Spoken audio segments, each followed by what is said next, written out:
Hidden in the woods of north-central Missouri, if you're lucky enough to actually get to Chevy Nova Nirvana, you'll find the biggest selection of 64 and 65 Chevy Novas known to man. But along with these stock models, you'll also find a machine that was an icon of the original outlaw street movement. Everybody remembers the Wagon.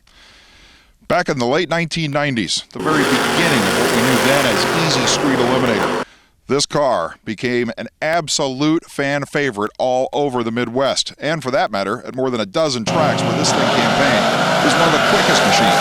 Back when the Easy Street rules allowed only DOT tires, slapper bars, and a single plate system. And when you look at this car, you have to understand that back then, these things were indeed basically stock street machines, and the vast majority of them were home built. And that leads to the man who created the infamous Nova that later had, well, as you can see on the roof, that giant smiley face that told the story every time it left the starting line. Mark Werdehausen had this thing on the bumper more times than even he can probably remember. How many racetracks, in fact, name the different racetracks where you actually competed with this car? Gateway, Kansas City, Tulsa,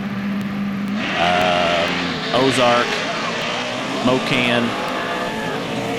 Bunch of them. Yep. You fell into the same trap that most of the early street racing, street legal car heroes fell into. You came out with a car that thrilled the crowd everywhere you went, and then when you decided to step up to something even better, people got mad at you. Yep, they pretty much did. Every racetrack I go to now with my new car, everybody says, well, where's the Wagon? It's people that I've never talked to, never met before. They come up to me and say, well, this thing ain't no good. Where's the Wagon at? You know, I was like, well, it's sitting at home in the weeds. What were you thinking?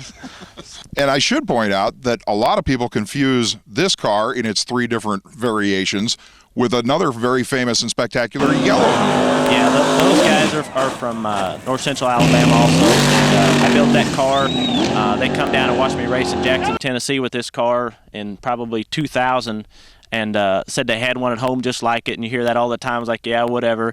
And then he calls me, he says, you know, I want you to build my car just like yours. It's like, well, I guess I can do that. And it used to act just like yours did. Yeah, it sure does. It spends more time up in the air, slamming down with broken parts than it does going down a track. So speaking of which, list off how much you broke in the suspension and drivetrain of this from coming down hard.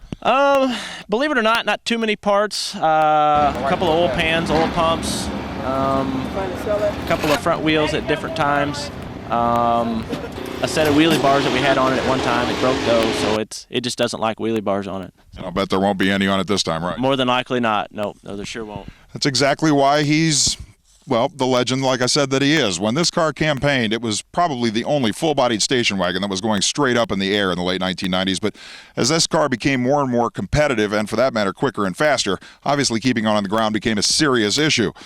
It doesn't look like it's serious enough to keep him from wanting to do it even worse in the future. 90% of the cars that I've built have all been on the bumper at one time or another, so that's kind of where we get the name from. TYDO, take your diaper off. I presume you're still building cars other than just resurrecting this one. Sure am. I've got 3 in the shop now, and I've got 1 more on the waiting list to get to as soon as I can get the shop cleaned out.